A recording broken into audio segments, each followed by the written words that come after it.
Portanto, vamos iniciar aqui a sessão. Sejam bem-vindos. Agradeço aqui a vossa presença. Portanto, venho apresentar-vos então esta sessão de esclarecimentos, que é direcionada ao município nestas duas vertentes, que já foram referidas, ou seja, enquanto entidade licenciadora e enquanto proprietário de edifícios. Como a Carolina referiu muito bem, ao longo da apresentação, no vosso canto superior direito dos slides irá ter então um ícone que irá direcionar aquele conteúdo específico para a vertente de entidade licenciadora ou enquanto proprietário ou inclusive os dois. Portanto, depois também esses ícones irá, de certa forma, auxiliar aqui na sessão para percebermos o enquadramento específico do conteúdo que se refere o slide.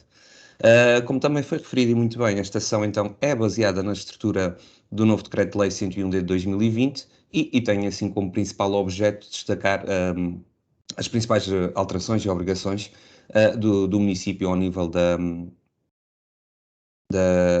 entidade licenciadora. Acho que alguém está aqui. Pedia só que tivessem algum cuidado aqui no ter o controle da apresentação, porque assim eu deixo de conseguir fazer a sessão seguida. Aqui alguém assumiu o controle, deixe-me tentar retomar só aqui. Portanto, acho que já está. Vamos então aqui iniciar. Portanto, a ADEN, nós somos a Agência para a Energia e a entidade gestora então do Sistema de Certificação Energética de Edifícios e além desta área, além da área da energia, temos outras áreas de atuação, outros vetores de atuação, como a eficiência hídrica, a eletromobilidade, a economia circular ou mesmo as energias renováveis.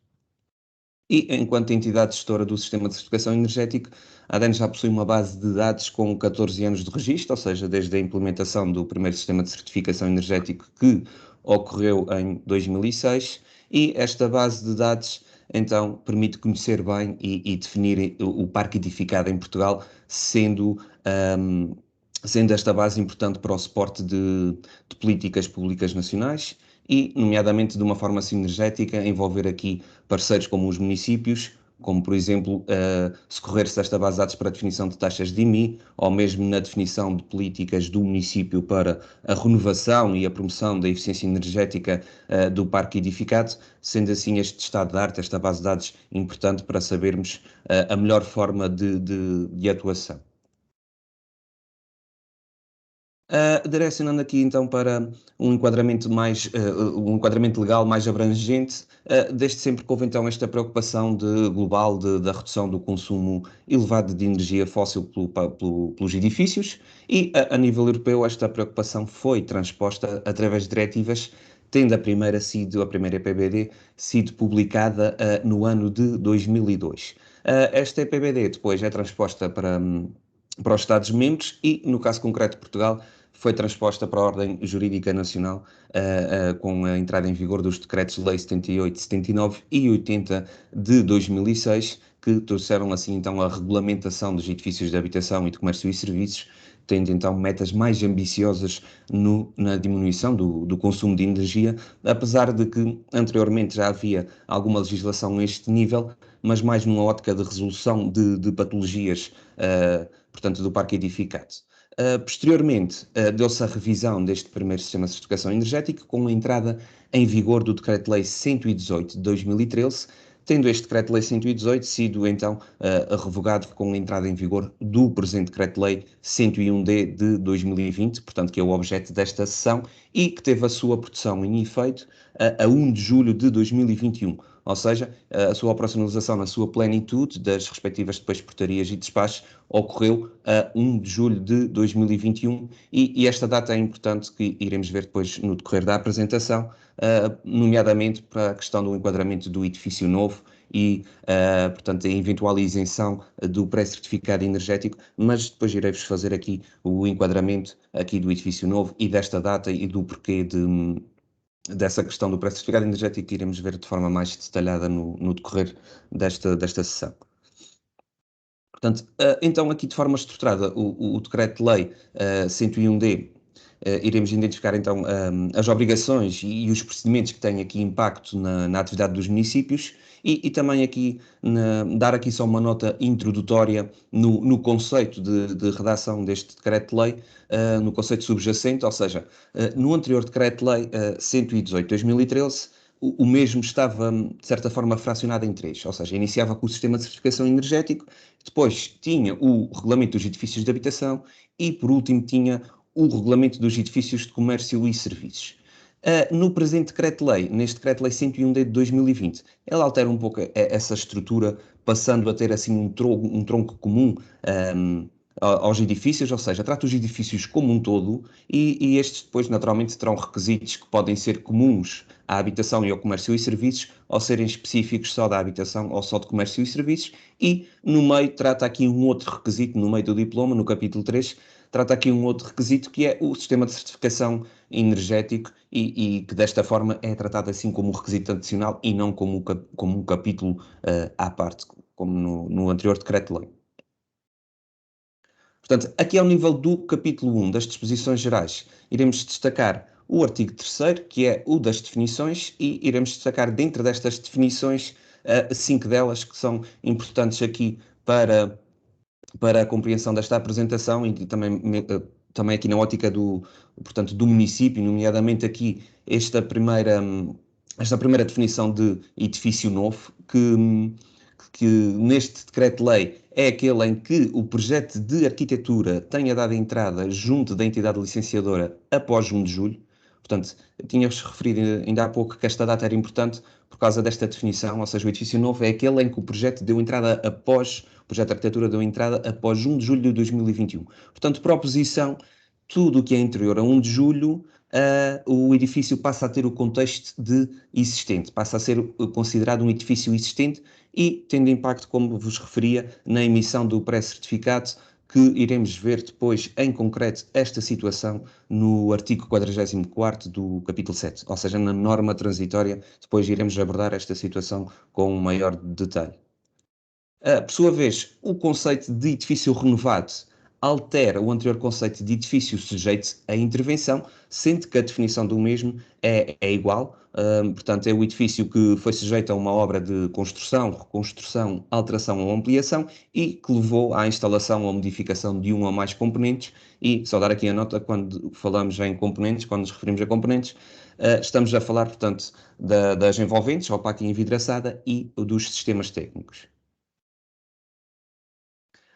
Aqui o conceito da grande renovação, por sua vez, substitui o anterior conceito de grande intervenção, mas tem aqui duas nuances na sua definição, em que se anteriormente, no Decreto-Lei 118 de 2013, se renovássemos duas frações, a estimativa do custo da obra dessas duas frações era aferida de forma individual, era feito fração a fração. No presente Decreto-Lei, ao renovarmos essas duas frações, a estimativa do custo de obra então será o cumulativo dessas duas frações. E a segunda alteração que importa destacar é, portanto, o custo médio de construção, que atualmente é alterado todos os anos para efeitos da portaria do Código de Imposto Municipal sobre Imóveis e, portanto, é importante ter em atenção este valor que foi revisto e que no presente ano de 2021 configura como 492 euros. Portanto, é importante ter em atenção este valor para percebermos se estamos ou não perante uma grande renovação, sendo então, em resumo, que estamos perante uma grande renovação quando o custo total da obra seja superior a 25% do valor do edifício e dar então essa nota de não esquecer de verificar então anualmente, para efeitos de portaria do CIMI, o custo, verificar anualmente o custo de valor médio de construção. E agora aqui duas definições que também são importantes, mas que não foram alteradas, que é os grandes edifícios de comércio e serviços e o pequeno edifício de comércio e serviços. Portanto, os grandes edifícios de comércio e serviços são aqueles cuja área útil iguala ou ultrapassa os 1000 metros quadrados ou os 500 metros quadrados nos casos específicos de conjuntos comerciais, hipermercados, supermercados e piscinas cobertas. O que, por oposição, os pequenos edifícios de comércio e serviços, portanto, são todos aqueles que não se encontram na definição, no universo da definição que acabei de referir, dos grandes edifícios de comércio e serviços, são todos aqueles que não sejam, então, um GES. E entrando aqui, agora já no capítulo 2 da metodologia de cálculo e requisitos, e este aqui é um capítulo relevante para a entidade licenciadora, nomeadamente aqui no seu artigo 5º do controle prévio, e o que este decreto-lei nos diz sobre este artigo 5º é que obriga a entidade licenciadora a assegurar a verificação do cumprimento dos requisitos. Dos componentes, ou seja, este decreto-lei impõe então esta obrigatoriedade na entidade licenciadora. E como é que isto é feito, este assegurar da verificação do cumprimento dos requisitos? Portanto, será através então da solicitação da entrega de todos os projetos aplicáveis, dos projetos de especialidades e dos respectivos termos de responsabilidade do projetista em concreto. Portanto, os edifícios novos, sujeitos à renovação, na qual se inclui a grande renovação, estão sujeitos ao cumprimento de requisitos. E quais é que são então esses requisitos e onde é que devem ser verificados? Onde é que devem estar vertido o cumprimento desses requisitos? Portanto, os requisitos que verificamos aqui neste slide, que estão aqui discriminados, portanto, ao nível quer da envolvente, envidraçada e opaca, quer ao nível dos sistemas técnicos, a maior parte deles já existia na anterior legislação. Acrescem, no entanto, aqui alguns requisitos impostos pela diretiva europeia, como, por exemplo, aqui os sistemas SAS ou as infraestruturas de carregamento de veículos elétricos, e há também agora aqui dois requisitos que competem em específico ao perito qualificado validar. Portanto, o do desempenho energético e o do conforto térmico aqui, no caso específico dos edifícios de habitação. Mas vamos ver então agora, de seguida, para este atestar do cumprimento de requisitos, onde é que qual é que é o projeto que deve estar vertido então estes requisitos destas especialidades. Portanto, aqui ao nível dos requisitos da envolvente opaca, eles devem estar validados ou vertidos no projeto de arquitetura e terão que ter aqui um grau de detalhe que permita dizer qual é que é a constituição camada a camada de uma parede, qual é que é o coeficiente de transmissão térmica dessa parede e demonstrar então que esse coeficiente de transmissão térmica está a regulamentar e de acordo, portanto, com o requisito aplicável para um determinado edifício, considerando naturalmente a zona climática que ele está inserido.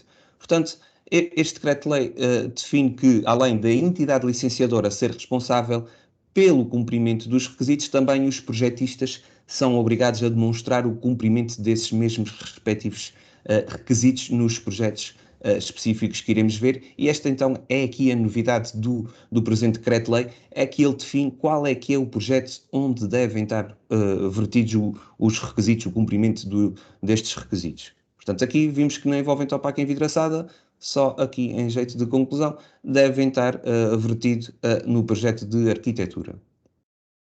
Ao nível dos sistemas de ventilação e de climatização, é então obrigatório a apresentação de um projeto AVAC, havendo aqui então esta nuance, esta novidade, que imaginemos o caso de uma habitação, de uma moradia nova, tem sempre que cumprir o requisito da ventilação, fazendo com que seja assim sempre obrigatório, de certo modo, apresentar então aqui o projeto da AVAC. No que concerne aqui aos sistemas de preparação de água quente, há três projetos possíveis de vos serem entregues para demonstrar o cumprimento dos requisitos, ou seja, para os sistemas de preparação de água quente, pode-vos ser entregue então o projeto de AVAC, o de redes prediais de águas e esgotos ou o projeto de instalações, equipamentos e sistemas de águas e esgotos. Relativamente aos sistemas de produção de energia elétrica, das infraestruturas de carregamento de veículos elétricos e dos sistemas fixos de iluminação, o cumprimento dos requisitos pode ser feito ou através da entrega do projeto de instalações, equipamentos e sistemas elétricos, ou no projeto de alimentação e distribuição de energia elétrica. E aqui, nomeadamente nos projetos de instalações elétricas, queria-vos dar também aqui uma nota em que na anterior legislação era obrigatório entregar projeto a partir dos 10,35 kVA, até essa potência por norma era entregue a ficha eletrotécnica, e aqui a nota que eu queria dar é que, independentemente dessa regulamentação que continua em vigor, para efeitos deste Decreto-Lei 101D, este projeto tem de existir independentemente desta potência, dos 10,35 kVA, e dando aqui um exemplo para perceber o porquê disto, portanto, imaginemos uma habitação nova em que passa a haver a obrigatoriedade de ter uma pré-instalação de suporte a uma futura infraestrutura de veículos elétricos, desde que esta habitação tenha naturalmente lugares de estacionamento. Portanto, havendo este requisito, acaba por, este requisito de pré-instalação para uma infraestrutura de veículos elétricos, acaba por ser então aplicável ao edifício a entrega de um destes dois projetos, independentemente então dos 10,35 kVA. Ao nível das instalações de elevação, estas também podem ser vertidas em dois projetos, ou no projeto de instalações, equipamentos e sistemas de transporte, ou no projeto de instalações eletromecânicas, incluindo as de transporte de pessoas e mercadorias. Por sua vez, os sistemas de automatização e controle de edifícios devem estar vertido então no projeto de sistemas de gestão técnica centralizada e, como já tinha referido no início, estes projetos têm que ter, portanto, este grau de detalhe que permita validar o cumprimento dos requisitos aplicáveis, requisitos estes que estão, portanto, na portaria 138, 138i.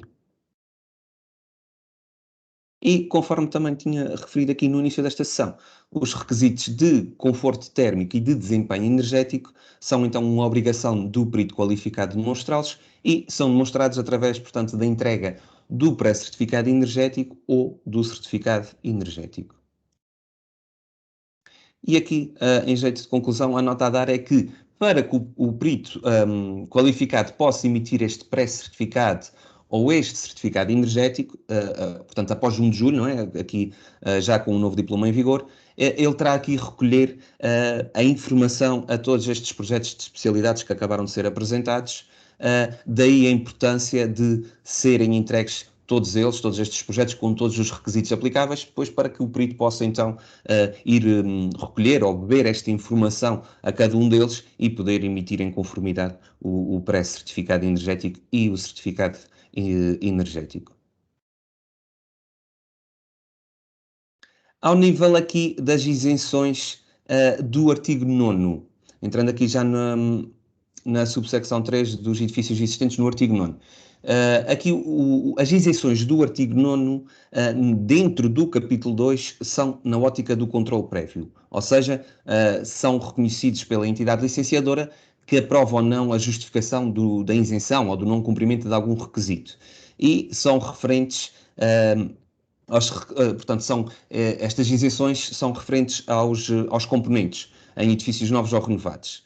E aqui estava-vos a dar este enquadramento porque uma das solicitações que temos tido neste período de implementação inicial do decreto-lei, que temos frequentemente, é que neste artigo 9º, na última linha, é referido que, como acabei de referir, que na ótica do controle prévio, a entidade licenciadora deve validar então a isenção.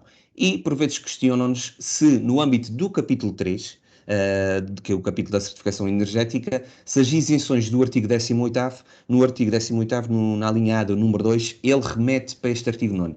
Mas ele remete para este artigo 9º só para não estar a listar novamente as isenções que são comuns. E o que nos é questionado muitas vezes é se, no âmbito da certificação energética, se as isenções que remetem para o artigo 9º devem ou não ser também atestadas pela entidade licenciadora.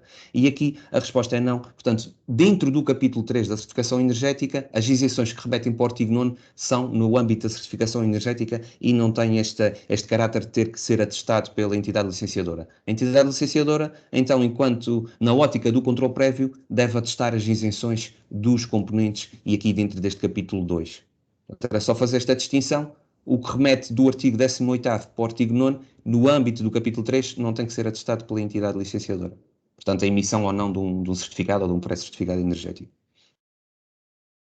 Portanto, e quais é que são estas isenções de requisitos aqui dentro do capítulo 2, no artigo 9º? Portanto, a redação, de certa forma, é similar ao que já existia anteriormente, portanto, estão isentos de requisitos as instalações industriais, pecuárias ou agrícolas, as oficinas sem consumo de energia para conforto humano, os edifícios utilizados como locais de culto, e aqui os locais de culto têm uma redação neste decreto-lei mais específica, como as igrejas, as sinagogas, as mesquitas, e dar aqui um destaque, portanto, também os edifícios destinados a estacionamentos não climatizados, e também queria dar aqui destaque a estes quatro últimas isenções de requisitos, pois elas têm aqui algumas particularidades. Portanto, ao nível aqui dos armazéns, o princípio da redação é similar, mas a diferença é que é especificado no decreto-lei a presença humana significativa que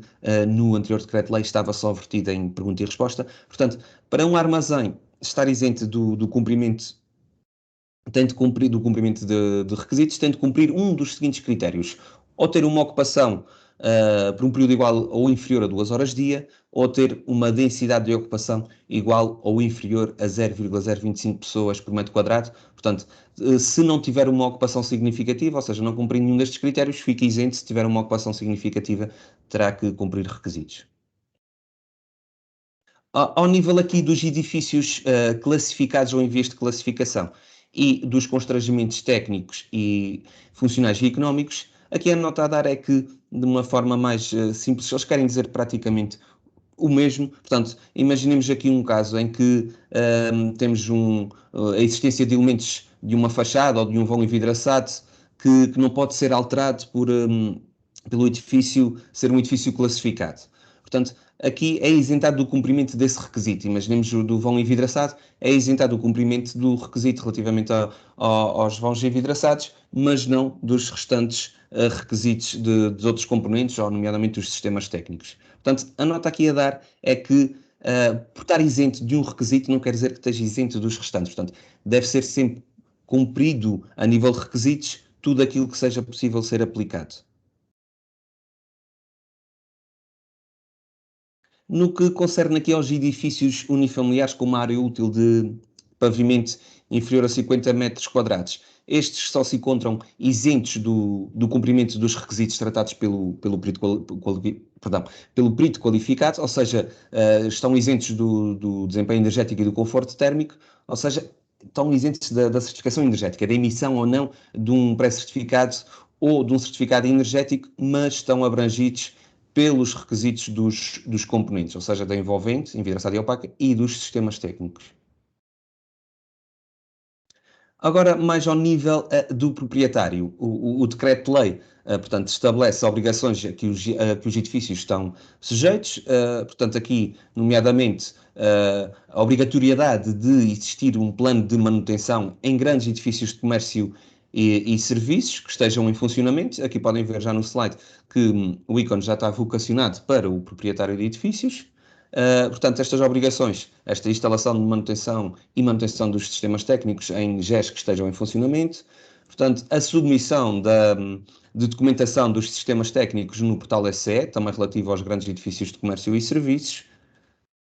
Também é obrigatória a implementação de um plano de melhoria de desempenho energético, de um PDE, para um grande edifício de comércio e serviços, em função, portanto, da sua classe e do seu consumo.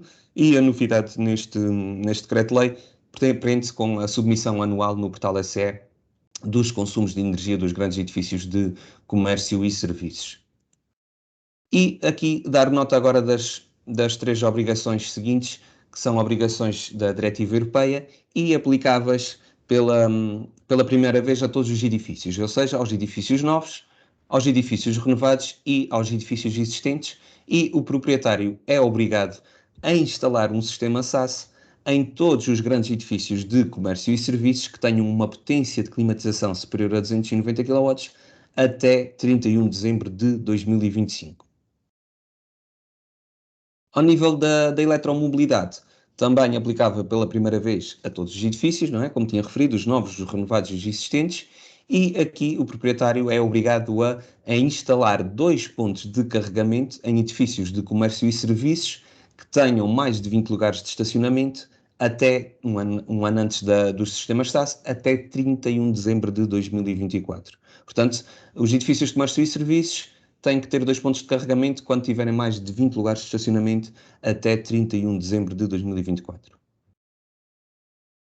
E aqui outra obrigação da diretiva é a nível das inspeções a sistemas técnicos, ou seja, qualquer sistema técnico de climatização de água quente ou com uma potência superior a 70 kW é obrigado a ter uma inspeção e dar aqui uma nota relativamente a esta obrigação de que, como estas inspeções carecem de um técnico habilitado para as realizar, e os mesmos, estes técnicos habilitados ainda não estão legalmente previstos, há aqui um período, um tempo de implementação mais alargado para este requisito de 3 anos. E por último, ao nível da qualidade da área interior, há uma obrigatoriedade de uma avaliação periódica anual, quer para grandes edifícios de comércio e serviços, quer para estes casos concretos das estruturas residenciais para idosos, das creches, dos estabelecimentos de pré-escolar e dos estabelecimentos de ensino de primeiro ciclo e de ensino básico. Portanto, para estes casos, é atribuída aqui esta obrigatoriedade de uma avaliação periódica anual. E a dar aqui nota que também é atribuída uma competência de fiscalização de qualidade da área interior às câmaras municipais. Entrando agora em concreto aqui no capítulo 3 da certificação energética, que é tratada então como um requisito ou uma obrigação a que alguns edifícios e algumas situações estão sujeitas. Portanto, aqui dentro do artigo 18º, estabelece então quais é que são estes edifícios que estão obrigados a ter um certificado energético e quais é os que são exceções ou que configuram uma exceção à certificação energética. Mantém-se aqui então a similaridade no conceito que tínhamos anteriormente para a obrigação de certificação energética, portanto, estão obrigados a ter certificado energético os edifícios novos, as grandes renovações, os grandes edifícios de comércio e serviços que estejam em funcionamento, os edifícios detidos e ocupados por entidade pública com uma área útil de pavimento superior aos 250 metros quadrados, todos os edifícios no momento da sua venda, dação em cumprimento de locação ou trespasse. E aqui o trespasse, vem que tem aqui uma nota, ou seja, é quando existe transmissão do espaço físico onde o estabelecimento está instalado. Portanto, quando existe a transmissão do espaço físico, o trespasse também se configura como obrigação de ter certificado energético. E aqui duas novidades de obrigação de certificação energética, que é os edifícios alvo de programas de financiamento e os edifícios que são elegíveis para acesso a benefícios fiscais. E aqui a nota que eu queria vos dar nestes dois casos é que esta obrigatoriedade não é o Decreto-Lei 101D que o obriga, dá assim aqui uma janela de oportunidade para quando esses programas de financiamento ou de acesso a benefícios fiscais o requerem, portanto requerem este certificado energético, portanto aqui temos esta possibilidade de, para estes dois casos, de poder ser emitido então o certificado energético para programas de financiamento ou de acesso a benefícios fiscais. Portanto, não é o próprio decreto-lei que o obriga, será assim eventualmente estes programas ou avisos.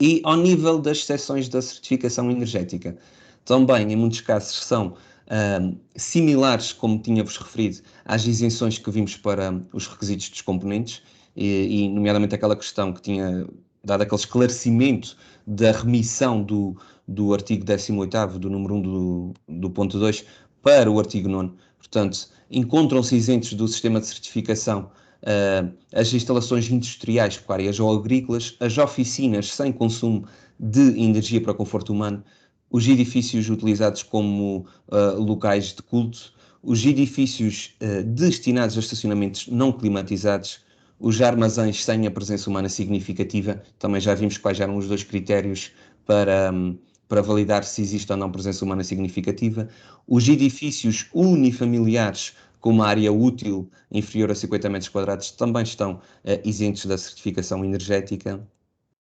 E aqui mais exceções também à certificação energética, portanto, a venda ou dação em cumprimento com proprietário, a locatário ou a entidade expropriante, a venda ou dação em cumprimento quando decorrente de um processo executivo ou de insolvência, a venda ou dação em cumprimento para demolição total quando confirmada pela entidade licenciadora e aqui as doações, legados e heranças, as locações de residência habitual do senhorio por um período inferior a 4 meses, as locações ao locatário imediatamente anterior, também configuram isenções à certificação energética, bem como os grandes edifícios de comércio e serviços que não se encontram em funcionamento. E aqui dar uma nota que, se um grande edifício de comércios e serviços não esteja em funcionamento, mas ocorrer a sua venda ou dação ou locação a outro espaço, terá que haver certificado energético. Portanto, eles estão isentos quando não ocorra a sua venda ou a sua locação.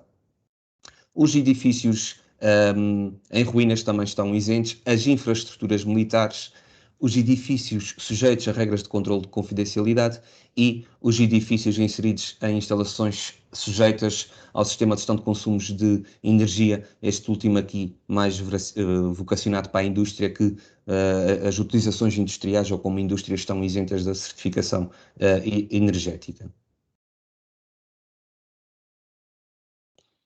Aqui ao nível do artigo 19 do capítulo 3, a nível do objeto. Portanto, o objeto não muda aqui o contexto, portanto, continua, de certa forma, é quantos certificados é que devem ser emitidos para um determinado edifício e continua agarrado à constituição de propriedade em documentação oficial.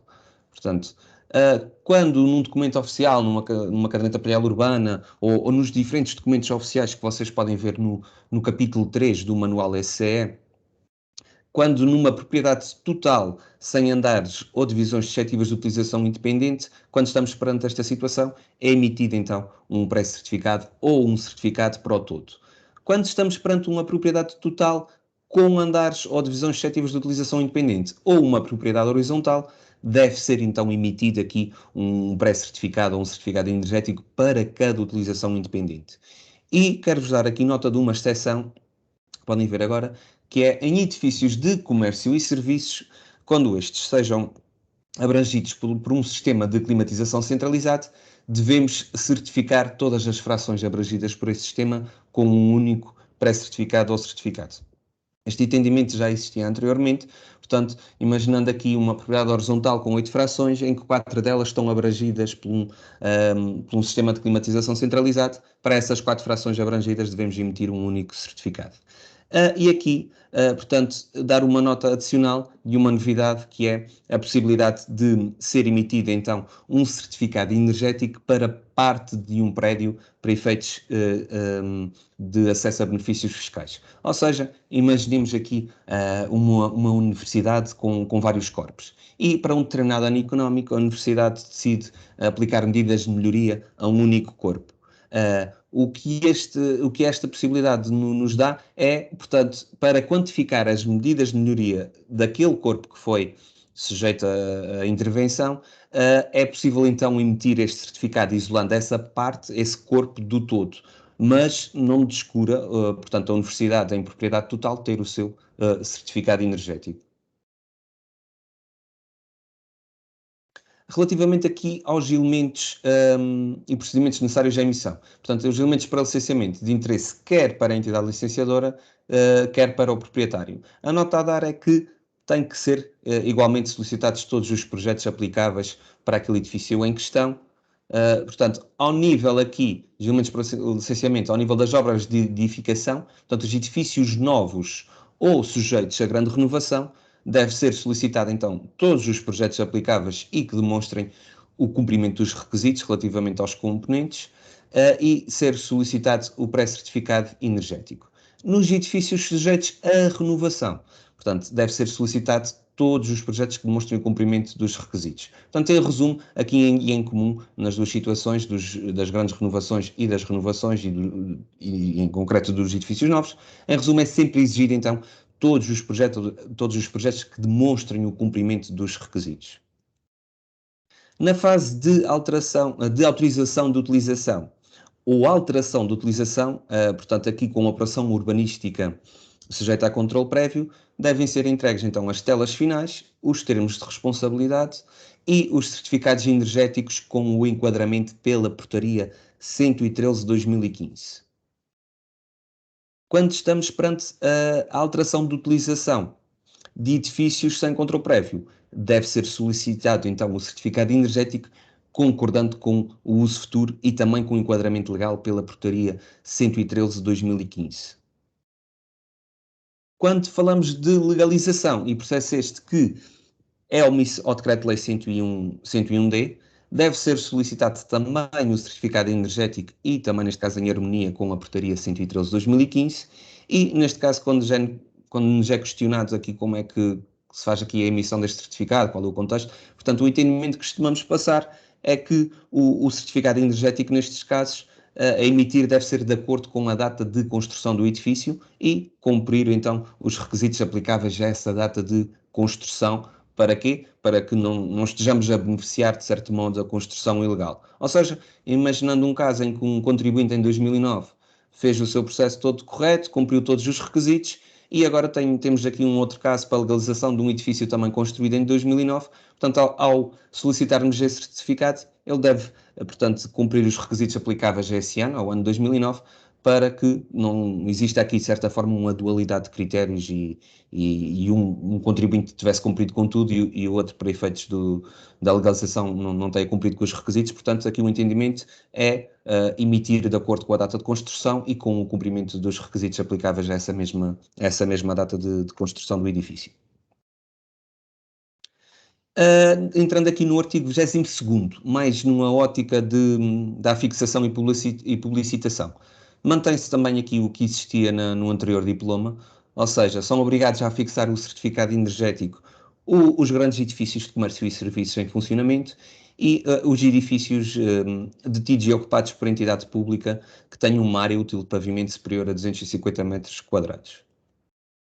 E como é que isto é feito? Portanto, através da fixação da primeira página do certificado ou do modelo complementar na entrada desses edifícios anteriormente referidos, num local que seja visível ao grande público e tem, portanto, como missão ou como objetivo informar então o público que utiliza esse espaço da classe energética desses mesmos edifícios.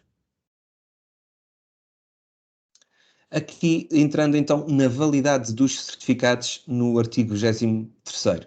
Portanto, mantém-se também os 10 anos de validade para os pré-certificados e os certificados energéticos de habitação ou de pequenos edifícios de comércio e serviços. Também se mantém os 8 anos de validade dos certificados energéticos para grandes edifícios de comércio e serviços, mas neste caso esses 8 anos só a partir do segundo certificado energético. Portanto, quando estamos num grande edifício de comércio e serviços novo ou sujeito a grande renovação, o certificado energético tem 3 anos de validade e então a partir deste primeiro certificado, após esses 3 anos, é que passa a ter a validade de 8 anos o certificado energético para grandes edifícios de comércio e serviços. Dar aqui também mais uma nota adicional de uma novidade neste decreto-lei, que é os grandes edifícios de comércio e serviços que estejam em funcionamento sem plano de manutenção ou sem relatório de inspeção, o certificado energético tem a validade de 1 ano e uma outra novidade, ou neste caso o conceito de edifício devoluto, que também tinha 1 ano de validade, que deixou de existir este conceito no presente diploma. E mantém-se também o certificado energético com 1 ano de validade para os edifícios em tosco. Ao nível do registro no sistema de certificação energética, no SCE, portanto, os valores de registro mantêm-se e estão vertidos, estão transpostos, como podem ver aí no slide, na portaria 138H de 2021. E aqui as principais notas que queríamos passar. Portanto, mantém-se aqui a redução de 50% do valor de registro no primeiro certificado após pré-certificado. Os edifícios para habitação social têm agora uma redução de 50% da taxa, portanto, do valor de registro, tem 50% de redução desse valor. E aqui o perito, portanto, ao selecionar esta tipologia no portal da habitação social, a redução é dada de forma automática, desde que em conformidade com a documentação oficial. E a grande novidade aqui, relativamente a este enquadramento, tem a ver com a funcionalidade de atualização. E esta funcionalidade de atualização no portal é aplicável aos certificados energéticos emitidos após 1 de julho de 2021. E qual é que é esta novidade? Ou seja, esta novidade permite atualizar o certificado energético durante toda a validade do mesmo, sem haver lugar a novo valor de registro. Ou seja, quando estávamos no Decreto-Lei 118 de 2013, se o certificado energético já tivesse sido registado há mais de 30 dias, tinha que se pagar novamente a taxa de registro. Agora, com esta funcionalidade de atualização, poderemos então socorrer-nos dela para fazer alguma alteração ao certificado durante a vigência do mesmo, sem haver lugar a novo pagamento da taxa de registro. Relativamente às obrigações das entidades intervenientes, destacamos aqui o artigo 29, relativo às obrigações dos proprietários, e aqui o proprietário, portanto, tem aqui a obrigação de cumprir com tudo aquilo que vimos no capítulo 2, no artigo 10º, nas obrigações dos edifícios, ou seja, de uma forma também aqui mais expedita, obter e disponibilizar o certificado e o pré-certificado, de ter o plano de manutenção e cumpri-lo, disponibilizar os consumos de energia, cumprir o PDE, instalar o SAS, os pontos de carregamento de veículos elétricos, realizar as inspeções, cumprir os requisitos da qualidade da área interior, contratar um perito qualificado, a fixar o seu certificado. Portanto, este articulado reforça, com licença, perdão, este articulado reforça então aqui esta necessidade do proprietário cumprir com tudo o que estava previsto nos requisitos e que vimos no âmbito do capítulo 2. Ao nível das obrigações aqui das entidades do vosso caso, portanto, da entidade licenciadora. Portanto, este decreto-lei define duas obrigações impostas então à entidade licenciadora. E a primeira delas prende-se então com o controle do cumprimento de requisitos, que também já tínhamos referido anteriormente, através então da solicitação dos diferentes projetos e dos termos de responsabilidade dos projetistas, estes termos já atestarem então que foi cumprido, portanto, este decreto-lei 101D e que a portaria 138I, a portaria dos requisitos, que também foi verificada e que os requisitos aí vertidos foram cumpridos. E uma segunda obrigação que este decreto-lei impõe à entidade licenciadora, portanto, é comunicar à Direção-Geral de Energia e Geologia a ausência do pré-certificado ou certificado energético quando este é obrigatório e fazendo esta comunicação através da identificação do edifício e do proprietário. E entrando aqui no capítulo 7º deste decreto-lei, e capítulo este que, nesta fase mais inicial de implementação do decreto-lei, tem uma importância maior, uma importância acrescida por ter gerado, ou por ter gerado mais dúvidas e tem-nos sido chegado mais solicitações, nomeadamente aqui com a norma transitória, no artigo 44º. E o que esta norma transitória nos diz, portanto, esta norma transitória é aplicável a processos que se iniciaram na legislação anterior e que irão terminar já com com este decreto-lei 101D em vigor, já com a nova legislação em vigor. Portanto, imaginemos aqui um caso em que, para explicar melhor aqui um bocadinho esta norma transitória, imaginemos aqui um caso em que um projeto de arquitetura entrou em janeiro de 2021, portanto, ao abrigo do decreto-lei 118/2013, e que as especialidades deram entrada já após 1 de julho com o decreto-lei 101D em vigor. O que a norma transitória nos diz para estes casos é que o edifício fica sujeito ao cumprimento dos requisitos aplicáveis à data do licenciamento. Portanto, como aqui eu dava-vos um exemplo que o projeto de arquitetura deu entrada na entidade licenciadora em janeiro, ele terá que cumprir os requisitos do decreto-lei 118 de 2013 e, pela definição de edifício novo, vos tinha dito logo no artigo 3º, ele passa a ter um contexto de edifício existente. E, como tem um contexto de edifício existente, não é possível de todo emitir pré-certificado nestes casos. Porquê? Porque, como tínhamos visto na definição de edifício novo, essa definição dizia, portanto, que é aquele edifício em que o primeiro processo de licenciamento ou entrega do projeto de arquitetura seja posterior a 1 de julho. Como neste caso foi em janeiro de 2021, o edifício passa a ser edifício existente e não edifício novo e deixa de ser possível emitir pré-certificados para estas situações. E aqui uma última nota para este slide que podemos ver. Portanto, para a autorização de utilização, como este edifício tem requisitos do Decreto-Lei 118 de 2013 e a metodologia de cálculo aplicável é vertida no Decreto-Lei 101D, que está vertida no Manual ACE, faz com que seja possível ao edifício apresentar uma classe distinta no certificado energético da autorização de utilização. Logo, para estes casos, é possível este certificado energético apresentar qualquer classe energética.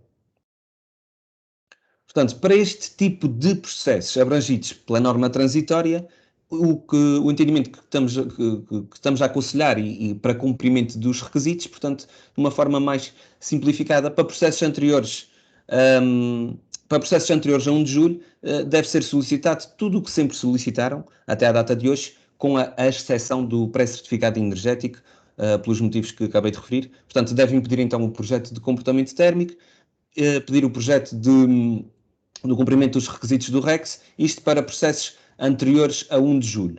Para processos após 1 de julho, devem então solicitar todos aqueles projetos de especialidades que foi referido no capítulo 2 e, inclusive, o pré-certificado e o certificado energético, e nestes casos deixa de fazer sentido estarmos aqui a solicitar o projeto de comportamento térmico para processos após 1 de julho, pois o projeto de comportamento térmico ou os requisitos que lá costumavam ter passam a estar vertidos nos demais projetos de especialidade que vimos anteriormente, na qual o perito vai então recolher e validar essa informação constante nos projetos de especialidade. Portanto, haveria aqui, de certa forma, uma duplicação de informação e deixa de fazer sentido estarmos aqui a solicitar para processos após 1 de julho o projeto de comportamento térmico. Aqui, mais numa ótica da comunicação para o cliente final. E aqui dando outra vez aqui um exemplo para processos que foram anteriores a 1 de julho de 2021, é possível ao perito registar no portal informação complementar ao certificado energético e necessária para determinar eventuais desvios para parâmetros anteriores ou operacionalização de instrumentos de financiamento. Bem, o que é que isto quer dizer? Aqui era um pouco aquele entendimento no exemplo que vos dava, portanto, tendo aquele projeto de arquitetura que deu entrada em janeiro de 2021 e da qual foi emitido um pré-certificado para publicitação. E imaginemos que este pré-certificado tinha sido com uma classe energética A. Na emissão do certificado energético final, portanto, para autorização de utilização, já após 1 de julho, com a aplicação da metodologia de cálculo deste decreto-lei, do 101D, essa classe energética desceu para a classe B. Estávamos em janeiro, o PCE deu classe A, estávamos após 1 de julho no certificado energético final e a classe energética deu classe B. Esta operacionalização que aqui refere é a forma do perito poder dizer no certificado energético que cumpriu com todos os requisitos do 118 e corrigiu essa classe A, mas que com a aplicação da metodologia do 101D, essa classe energética desceu para B. Portanto, sendo assim então mantida a classe A, à luz da legislação anterior, é uma forma do perito depois poder então comunicar no certificado energético este exemplo que vos dava. E aqui também dar aqui uma nota de que os documentos que foram emitidos antes de 1 de julho mantêm a sua validade e, em concreto, os certificados energéticos e os planos de racionalização de energia não necessitam então de ser alterados com a entrada em vigor deste decreto-lei, mantendo aqui o seu período de vigência. E, por último, resta-me então agradecer aqui a vossa presença e informar-vos aqui dos canais de comunicação, nomeadamente o contacto telefónico e por e-mail, e informar então que podem socorrer-se destes canais de comunicação, porque nós temos aqui um atendimento técnico diário a todos os nossos parceiros, a todos os nossos stakeholders, quer então por correio eletrónico, quer por chamada, que para efeitos de produtividade são devolvidos durante a parte da tarde, para haver assim uma maior concentração de solicitações, quer seja por chamada, quer seja por e-mail.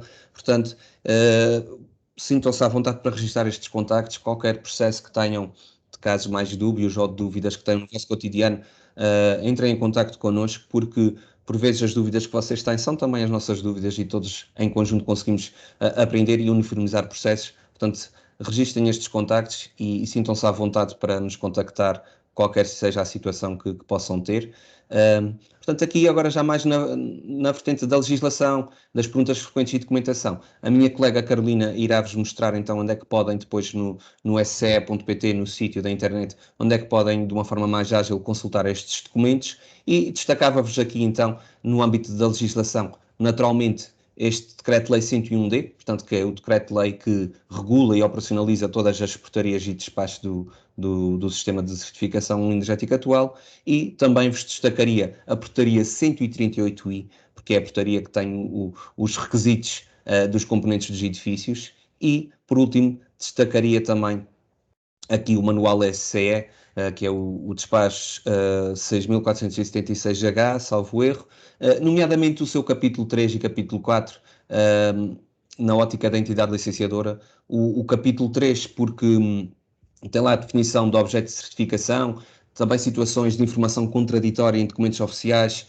situações de alteração de uso, qual é que é o procedimento que se deve seguir. E o capítulo 4 do manual SCE também destacaria, porque nesse capítulo 4 tem lá uma tabela resumo com todos os projetos relativos aos componentes e que carecem de requisitos, e essa tabela resume, a informação está de mais fácil leitura, está mais sintetizada relativamente ao que se encontra aqui no decreto-lei. Na documentação, síntese aqui que vocês veem aqui na última hiperligação, no separador institucional, também, a Carolina também irá vos mostrar, tem lá 2 documentos de trabalho síntese de apoio aos municípios, enquanto proprietário e enquanto entidade licenciadora, que também poder-vos já ser útil aqui consultar em alguma situação no vosso cotidiano. E, portanto, resta-me então agradecer a toda a vossa atenção, a vossa presença nesta sessão. Muito obrigado a todos e vou passar então aqui à Carolina, que irá então moderar aqui o debate e eventuais questões que possam ter. Obrigado a todos. Ora, então, passava então aqui só por esta última informação que o Matthew referiu precisamente em relação a onde é que se encontra disponível esta informação que partilhamos no último slide. Portanto, aqui no nosso site é sce.pt, portanto, nas siglas de Sistema de Certificação Energética, sce.pt. No final da página tem aqui uns pequenos ícones, portanto, em termos da legislação, tudo o que é legislação relativa aos edifícios, estas obrigações dos edifícios do sistema de certificação energética, está aqui nesta página. Portanto, desde a atual legislação, o Decreto-Lei 101D, as várias portarias que o operacionalizam, os despachos, também aqui, por exemplo, o manual SCE, quer na versão publicada em despacho e respectivas alterações a este despacho 6.476H, mas também aqui uma versão um bocadinho mais user-friendly, um bocadinho mais simpática de trabalhar com um índice, com hiperligações e que acaba por funcionar um bocadinho mais, de forma mais simpática, digamos assim. E depois também aqui tudo o que é legislação anterior, portanto, relativamente ao Decreto-Lei 118 de 2013, aos Decretos-Lei 78, 79 e 80 de 2006, e também em relação às diretivas europeias que foram publicadas e que foram atualizadas. Depois, também só referir aqui que temos um documento de perguntas e respostas, portanto, este documento de perguntas e respostas já vinha das legislações anteriores e que visam aqui complementar um bocadinho algumas situações que não estão muito claras na legislação ou carecem aqui de uma explicação adicional. Portanto, temos aqui ao nível do Decreto-Lei 118 de 2013, mas também já temos o documento para as perguntas e respostas aqui no âmbito do Decreto-Lei 101D de 2020.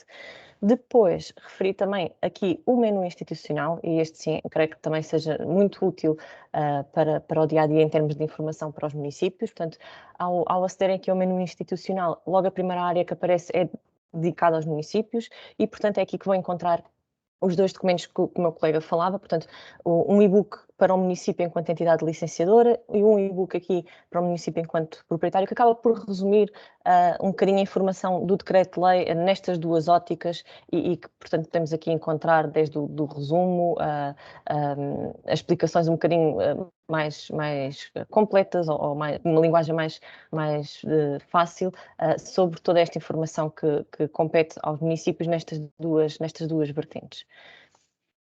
Posto isto, se calhar iria então passar aqui para as questões que possam ter.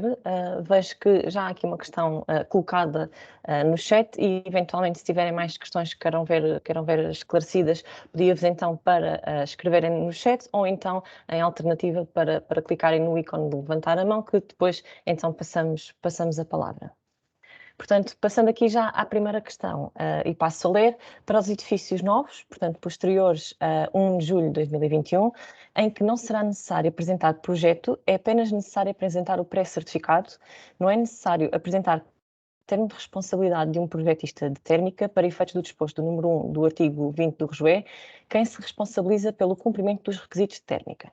Então, pegando aqui pela primeira pergunta logo, a partir do momento em que temos um edifício que é novo, ele tem que cumprir com os requisitos e, como tal, tem que ter esses requisitos vertidos nos respectivos projetos. Portanto, as situações que eventualmente vimos que pelo artigo 9 estavam dispensadas de cumprir com os requisitos, eventualmente também não têm que cumprir com o pré-certificado energético. Porque o pré-certificado energético, portanto, enquanto requisitos de componentes têm que constar nos respectivos projetos, requisitos de desempenho energético têm que constar no pré-certificado energético. E o perito qualificado, para chegar aos requisitos de desempenho, portanto, tudo o que é indicadores, tem que precisamente ir buscar a informação acerca dos componentes do edifício, portanto, envolvente e sistemas técnicos, para chegar então à classe de eficiência do edifício, aos indicadores de conforto e aos demais indicadores, por exemplo, associados às energias renováveis e aos mais indicadores que têm que verificar o cumprimento no seu pré-certificado. Portanto, à partida, todos aqueles que são obrigados a ter pré-certificado energético também estão obrigados a ter os projetos e a demonstrar nos seus respectivos projetos a verificação desse mesmo cumprimento dos requisitos. Portanto, em termos de, ao ser entregue os projetos para demonstração do cumprimento dos requisitos dos componentes que são alvo destes mesmos requisitos, deve ser entregue também o termo de responsabilidade do respectivo projetista. Portanto, se tivermos... E como falava há pouco o Méteo, aqui, e pegando na questão que remete para o termo de responsabilidade de um projetista térmica, portanto, se temos aqueles vários projetos que estão constantes no Decreto-Lei 101D a serem entregues, tem que ser o respectivo projetista a entregar. Portanto, isto no âmbito do Decreto-Lei 101D. O que é que pode acontecer? A Portaria 113 prevê lá a entrega do projeto de comportamento térmico, juntamente com os demais elementos constantes na Portaria 349C de 2013. Portanto, esta Portaria 349C, ela foi revogada com a revogação do Decreto-Lei 118 e por isso, portanto, esta parte da portaria, esta referência a estes elementos, eles estão... não são aplicáveis, porque encontra-se revogado. Portanto, a Portaria 113 prevê, sim, na mesma, a entrega do projeto de comportamento térmico. O que é que acontece? Portanto, este projeto de comportamento térmico, ele não anula a entrega dos vários projetos no âmbito do Decreto-Lei 101D. O que é que nos parece é que a informação destes vários projetos, ela encontra-se bastante detalhada, portanto, o Decreto-Lei, o 101D, impõe que a demonstração do cumprimento dos requisitos conste nestes projetos e esteja lá vertida de tal forma que seja possível verificar o cumprimento do seu requisito e, por isso, acaba por estar mais detalhada a informação nestes projetos face ao que estaria eventualmente no projeto de comportamento térmico. E, portanto, pelo menos o feedback que temos recebido é de que há municípios que efetivamente pedem o projeto de comportamento térmico no âmbito da Portaria 113, porque vem lá constante esta obrigatoriedade.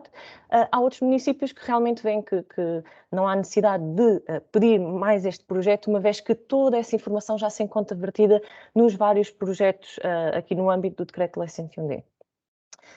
Aproveitava para passar aqui a palavra à Cátia, que ela quer também aqui acrescentar mais umas palavrinhas. Cátia, por favor. Carolina, obrigada. Queria só resumir isto de uma forma muito simples. Portanto, a principal alteração que este decreto-lei traz é, e isto que impacta também no procedimento dos municípios, é o facto de deixar de haver projeto térmica. E aqui o Nan Cruz questiona bem, então, mas e estes requisitos, quem é o técnico responsável por validar estes requisitos? Bem, se pensarmos, o edifício ele é composto por vários componentes e depois esses vários componentes formam então o nosso edifício. Os requisitos do edifício, que outrora estavam vertidos no projeto de comportamento térmico e também no pré-certificado e no certificado, passam agora para a responsabilidade do perito qualificado. Portanto, o que o perito qualificado vai fazer é assumir a responsabilidade da demonstração do cumprimento dos requisitos de conforto térmico e os requisitos de desempenho energético, requisitos de indicadores de renovável, portanto, tudo que são requisitos ao edifício como um todo faz parte do trabalho do perito qualificado. Ele não apresenta um projeto, ele reflete essa informação no pré-certificado e no certificado energético.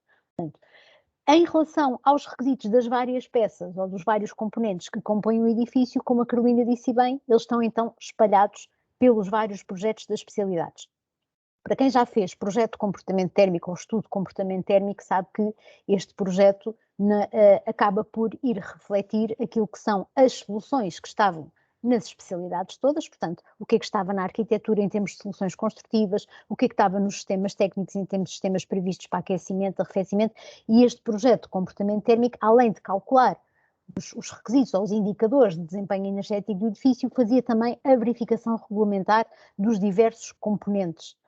Agora, o que acontece é que esta demonstração do cumprimento dos requisitos dos componentes passam para os respectivos projetos das especialidades e, portanto, o que é que acontece? A arquitetura vai fazer a demonstração do cumprimento dos requisitos da envolvente opaca envidraçada, o AVAC vai fazer a demonstração do cumprimento dos requisitos de caudais de ar novo, de renovações de hora em edifícios de habitação, e depois há um pré-certificado ou um certificado energético que faz a demonstração do cumprimento dos requisitos de comportamento térmico ou de conforto térmico e de desempenho energético do edifício como um todo. Portanto, não deixa de haver este técnico responsável por agregar a informação e fazer esta verificação de regulamentar. Esta verificação regulamentar, como está no decreto-lei, ela é feita pelo perito qualificado.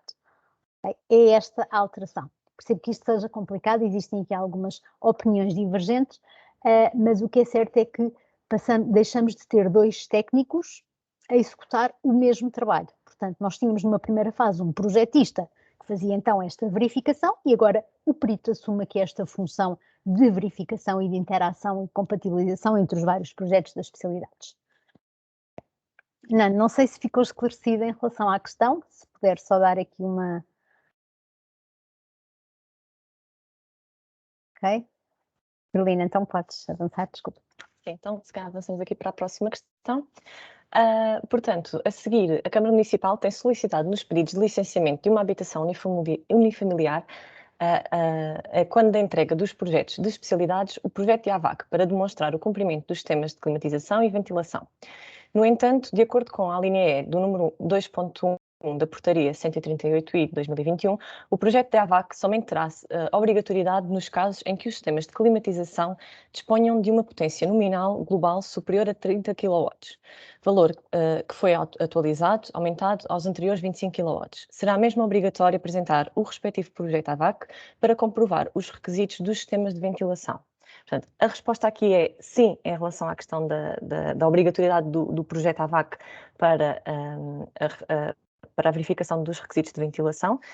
Esta linha é do ponto 2.1 da Portaria 138I 2021, o que diz é que, a partir desta potência, portanto, a partir do momento em que temos uma potência nominal global superior a 30 kW, este projeto da AVAC tem de estar de acordo com o previsto na Portaria 701H de 2008. Ou seja, este projeto da AVAC tem de haver a partir do momento em que temos requisitos associados à ventilação, por exemplo, se porventura aquela habitação tiver mais do que os 30 kW de potência global, então aí já tem que ser um projeto de acordo com a Portaria 701H de 2008. Isto, portanto, dizendo aqui, como referia que era um edifício unifamiliar de habitação, portanto, isto se tiver mais do que os 50 metros quadrados de área útil, porque a partir daí, sim, ele tem que cumprir com os requisitos e, portanto, tem que ter aqui este projeto. Depois, temos aqui uma próxima questão, portanto, gostaria de saber se, para além da apresentação do termo de responsabilidade do autor de projeto de arquitetura, mencionando o Decreto-Lei 101, mencionando o Decreto-Lei 101D, se também é necessário solicitar o termo de responsabilidade do coordenador, mencionando o Decreto-Lei 101D de 2020. Portanto, a partir do momento em que temos aqui um edifício que está a cumprir com uma determinada legislação, convém que os termos de responsabilidade que os técnicos estão a atestar que este edifício está a cumprir, então que faça referência a que legislação é que ele se encontra a cumprir. Portanto, aqui esta informação também, e aproveito para vos passar também aqui esta informação, de que uma das sessões que nós fizemos precisamente foi já com umas sessões que já fizemos de esclarecimentos, foi precisamente com a Ordem dos Arquitetos e, por exemplo, uma das informações que foi referida nessas sessões de esclarecimentos foi precisamente a alertar para a questão de agora, por exemplo, no caso dos edifícios novos e sujeitos a renovações, a grandes renovações, que tenham aqui requisitos nos componentes da envolvente, portanto, da envolvente opaca e envidraçada, que estes requisitos têm que estar vertidos no projeto de arquitetura. E, portanto, em termos de informação, que tipo de informação é que teria que estar neste projeto, portanto, no projeto de arquitetura, ou seja, tivemos também aqui a informar que requisitos é que estes projetos devem de demonstrar e de que forma é que de certa forma, isto pode ser feito, uma vez que, portanto, forem elencados os vários requisitos para terem a percepção de que informação é que deve constar lá para verificarmos essa mesma informação, e depois também, então, que a partir do momento em que o projeto está a demonstrar requisitos no âmbito do Decreto-Lei 101D, o termo de responsabilidade deve referir isso para percebermos, para enquadrarmos este edifício na regulamentação ao nível dos requisitos. E até aproveito para deixar aqui a informação também que, se quiserem aceder a essa sessão, ela também foi gravada, também está disponível nos canais de YouTube da respectiva ordem, se não estou em erro, e portanto também podem aceder aí a essa informação. Aqui, portanto, relativamente às questões do chat, eu creio que estão todas respondidas. Se houve alguma que não ficou muito clara e que ainda queiram ver aqui novamente abordada ou que tenham algum ponto que queiram frisar, estejam à vontade.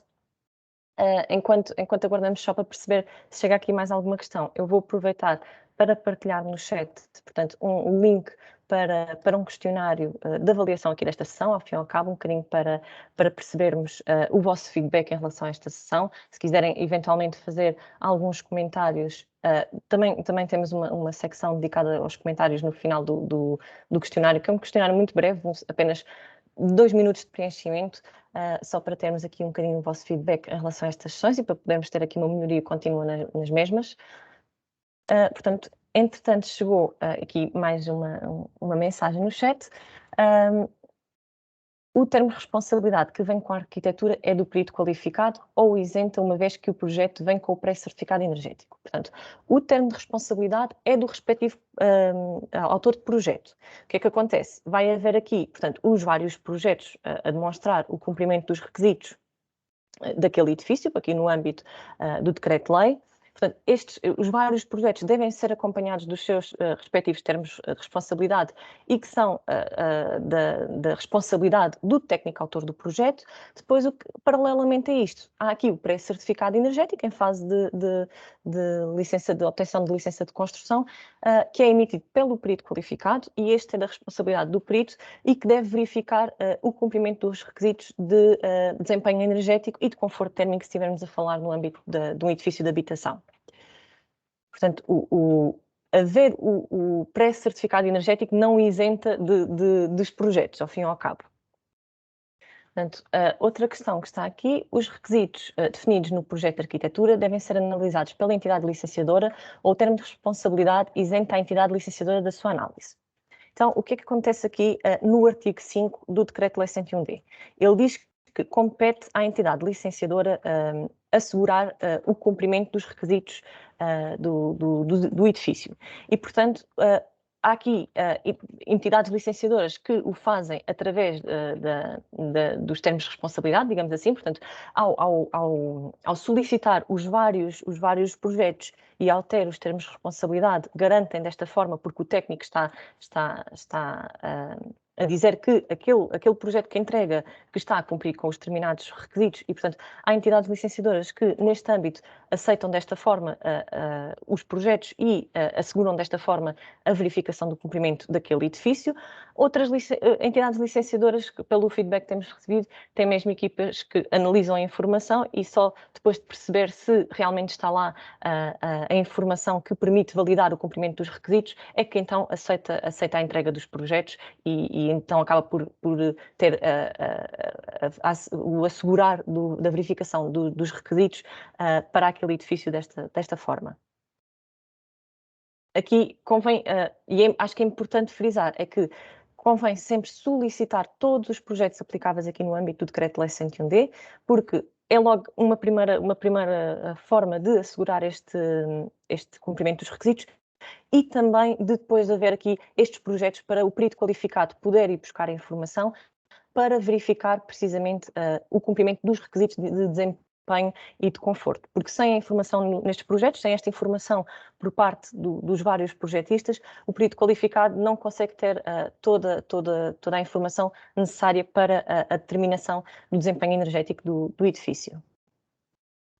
Aqui mais uma questão, para além dos projetos das especialidades indicados na Portaria 113 de 2015, é obrigatória a apresentação dos projetos da AVAC em todas as edificações por aplicação do Decreto-Lei 101D, correto? Portanto, aqui, a partir do momento em que temos um edifício que é novo, ou alvo de uma grande renovação, ou alvo de uma renovação, portanto, ele tem um requisito de ventilação e, portanto, no novo temos sempre este requisito e, portanto, tem que haver este projeto da AVAC onde consta a demonstração do cumprimento dos requisitos, independentemente de o componente que está a ser projetado para aquele edifício seja um sistema de ventilação natural, seja um sistema de ventilação mecânica, portanto, há aqui um requisito e ele deve constar a demonstração deve constar no respectivo projeto. Se tivermos aqui a falar de um edifício alvo de uma renovação, por exemplo, só iremos ter este requisito caso este componente seja intervencionado e, portanto, aí só nesta situação é que então seria obrigatório o projeto da AVAC para este edifício alvo de renovação. A questão seguinte pergunta, nos elementos do projeto de arquitetura devem apresentar os pormenores construtivos respeitantes à envolvente opaca e envidraçada para o cumprimento dos requisitos. Em termos desta informação, o Decreto-Lei 101D não diz de que forma concreta ou que informação concreta deve constar nos projetos. Portanto, não é este o âmbito do Decreto-Lei 101D, ele diz que tem que constar lá a informação necessária. Portanto, que informação necessária é esta? Em primeiro lugar, deve estar identificado no projeto, quer seja em peças desenhadas, quer seja em memória descritiva, qual é que é os requisitos que este edifício está sujeito. Para tal, e neste caso muito específico dos componentes de envolvente, é necessário, por exemplo, determinar a zona climática e, portanto, toda esta informação é necessária estar vertida no projeto para que possa ser possível pegar no projeto e verificar o cumprimento do requisito. Portanto, primeiro temos que perceber a informação que nos permite enquadrar qual é que é o requisito, tem que constar lá que requisito é que é, e depois o detalhe da informação que nos permita verificar esse mesmo requisito. Portanto, se ele vem num pormenor construtivo, se ele vem descrito na memória descritiva, o decreto-lei não impõe essa informação. Agora, o que tem que estar lá é essa informação para que possa ser efetivamente verificado. Portanto, ao nível das marcações das envolventes, para se perceber qual é que é o requisito que aquela envolvente está sujeito, em termos do cálculo do BZTU, para também percebermos se, e aqui o BZTU já é um termo mais técnico, portanto, porque há requisitos que efetivamente dependem na envolvente deste valor e, portanto, tem que constar lá toda essa informação. Portanto, desde qual é que é o requisito que é aplicável à informação da envolvente que nos permite verificar esse requisito. Carolina, deixa-me só acrescentar assim, que eu partilhei aqui convosco no chat um link para que nós fizemos, para uma ação de esclarecimentos que fizemos precisamente com a Ordem dos Arquitetos, que tem, portanto, não detalha, não tem uma checklist de informação que deve conter o projeto de arquitetura, mas foca nos temas e de que forma é que eles podem então verter essa demonstração do cumprimento dos requisitos. Portanto, nós estamos a falar aqui de uma coisa muito simples. Portanto, no caso do projeto, no caso da envolvente opaca, soluções construtivas, tem que conter as soluções construtivas por camadas, paredes, coberturas e pavimentos. No caso, o cálculo do respectivo coeficiente de transmissão térmica e a sua comparação com o limite máximo, e esse limite máximo implica a determinação de uma zona climática. Essa zona climática pode ser calculada através de um software de Excel que também temos, que também está disponível.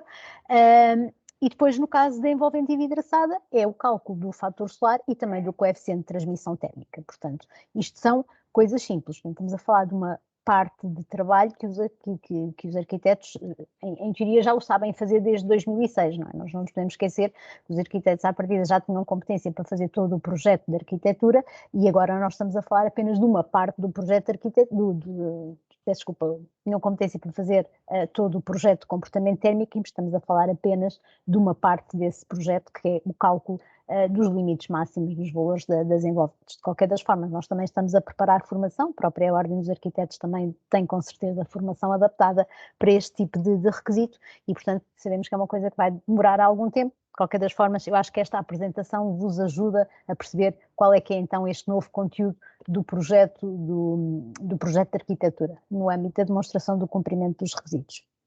Ok? Desculpa, Carolina, podes então avançar. Passando aqui, portanto, à questão seguinte.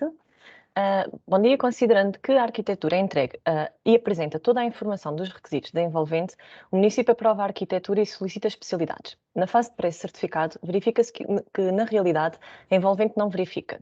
Que responsabilidade tem o município, considerando que aprovou a arquitetura, como proceder? Portanto, se efetivamente é entregue à arquitetura e até pode-se dar aqui uma situação que é a arquitetura na fase inicial, portanto, ela está a cumprir com tudo o que deve cumprir, e depois em fase de entrega do pré-certificado, chega-se à conclusão, o perito qualificado chega à conclusão que, face àquela envolvente, não consegue atingir, apesar dela estar a cumprir com os requisitos mínimos que lhe são aplicáveis, não consegue atingir os indicadores de desempenho e de conforto que tem que verificar com o pré-certificado energético. Então aqui os projetos têm que ser alterados, portanto, esta informação, ou seja, a solução prevista tem que ser alterada por forma a que, no final de linha, o edifício cumpra com todos os requisitos, não só aqueles específicos da arquitetura, por exemplo, mas também com os de desempenho, que acabam por verter aqui o impacto de todos os requisitos de todos os componentes. Portanto, nestas situações, o perito qualificado informa, portanto, o projetista que aquela solução não é suficiente para verificar o cumprimento do requisito e então tem que ser prevista aqui uma adaptação das soluções, tem que ser prevista, a solução tem que ser revista para que no fim de linha tudo esteja a cumprir em termos dos requisitos do edifício. Deixa-me só acrescentar, Carolina, o impacto disto na entidade licenciadora qual é? Portanto, isto é uma coisa que já acontece atualmente, não é? Portanto, nós temos um projeto de arquitetura que é entregue e depois mais tarde vem então o projeto de comportamento térmico que pode não conter a mesma solução que foi prevista inicialmente no projeto de arquitetura que foi entregue. Portanto, há aqui uma de duas coisas, portanto, ou estas alterações que são necessárias fazer na arquitetura são simples e algo que possa servir refletido em telas finais, ou em situações mais extremas terá que sempre que ser submetido então o tal projeto de alteração. Esperemos que não existam assim tantas situações como dessas, mas é como digo, já acontece hoje em dia com esta diferença entre o projeto de arquitetura, a diferença de tempo entrega entre o projeto de arquitetura e então os projetos das especialidades. Portanto, agora pretende-se também que com esta alteração da metodologia isto não venha a acontecer. Portanto, qual é que é a ideia? A partir do momento em que a demonstração do cumprimento dos requisitos da envolvente tem que ir já no projeto de arquitetura, à partida aquela envolvente já cumpre.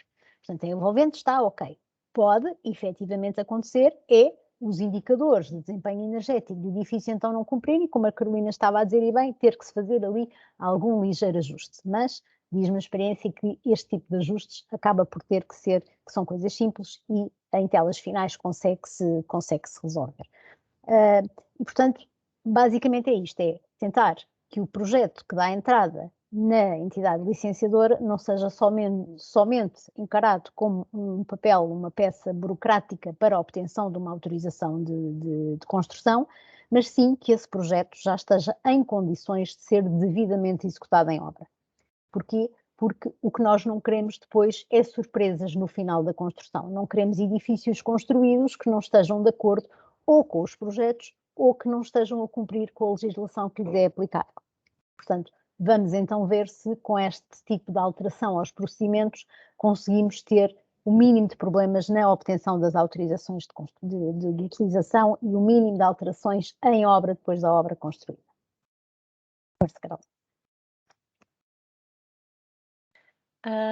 Entretanto, não tendo chegado aqui mais nenhuma questão, pelo menos ao chat, eu aproveito só para recuperar aqui mais uma vez aqui o link associado aqui ao questionário, que entretanto já ficou perdido mais lá em cima na conversa. E temos aqui mais uma questão. Portanto, a minha questão prende-se com o seguinte: todos os casos apresentados dizem respeito ao licenciamento. Se no caso for efetuada uma comunicação, se com a apresentação do projeto eu não consegui colocar a questão até ao fim. Eu peço desculpa de interromper. Eu peço desculpa de interromper. Eu não consigo colocar a questão até ao fim. E é mais fácil colocá-la verbalmente, se não se importam. A minha questão é o seguinte: todos os casos que têm estado a apresentar são, na grande maioria, casos de licenciamento, ou seja, a apresentação do projeto de arquitetura e, posteriormente, a entrega dos projetos de especialidades. No caso de uma comunicação prévia, em que são apresentadas todas as especialidades em conjunto, essa questão não se põe, porque é analisado tudo em conjunto. Mas a minha questão vai se prender com outro caso, que é, no caso de uma comunicação prévia, que por acaso não teve análise por ter sido feito a autoliquidação das taxas e a favor de quem faz o licenciamento, e a obra comece sem que sejam analisados os elementos, essa questão da fiscalização passa para a responsabilidade de quem? É a Câmara que tem essa, porque isso não foi abordado aqui nunca, nem foi apresentado nada dos elementos da fiscalização. A minha questão, como eu trabalho em fiscalização, a minha questão é, essa questão de verificar o cumprimento dos projetos apresentados, apesar de eles não terem sido controlados previamente numa fase de licenciamento, cabe também à Câmara verificar? Carolina, muito obrigado, muito obrigado. Sim. Eu ia te pedir, Cátia, se pudesses responder então. Sim, João. Olha, então é o seguinte, realmente o decreto-lei ele não faz esta distinção entre comunicação prévia e licenciamento, e nós às vezes temos que estar aqui a ver qual é que é a melhor forma. Portanto, ele é genérico, portanto o que ele diz é que compete ao município garantir, eu não sei bem o texto de cor, mas garantir o cumprimento dos requisitos, e esse garante do cumprimento dos requisitos é através da solicitação dos projetos.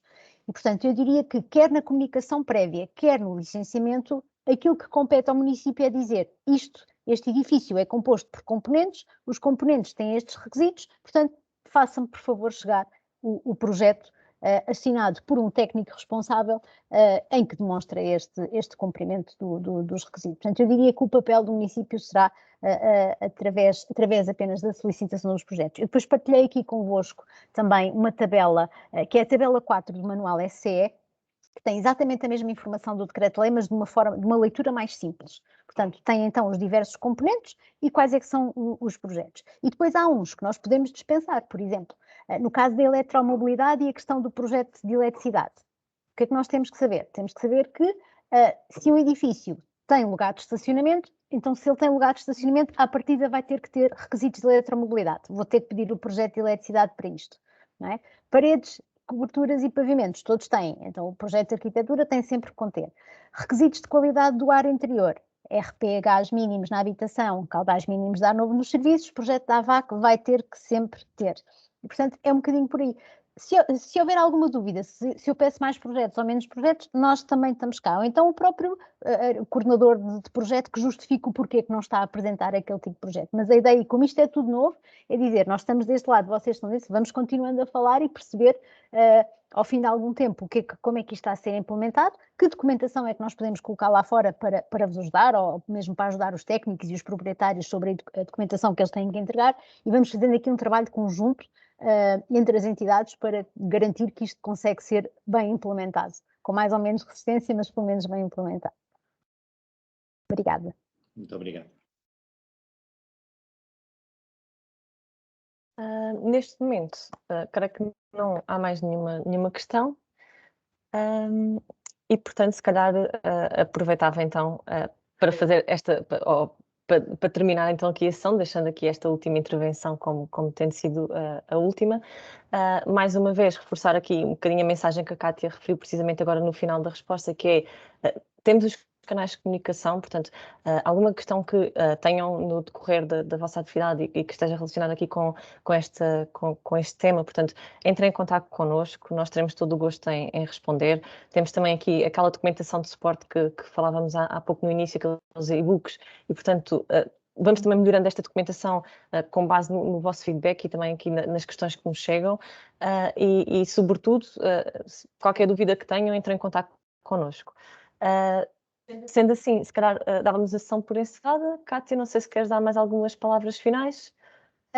Não, eu acho que já praticamente está tudo dito, Carolina. Obrigada a ti e obrigada ao Métis por terem participado e obrigada a todos também pela vossa participação. Como eu digo, nós aprendemos sempre imenso com estas sessões. Esperemos ter levado bem a mensagem e reforçar que estamos aqui e continuem em contacto connosco. Iremos também certamente precisar de vocês para nos apoiar em algumas situações e, portanto, mais uma vez obrigada e resto bom dia a todos. Bom dia. Muito obrigada e um bom dia. Bom dia. Obrigado, bom dia a todos. Bom dia. Bom dia.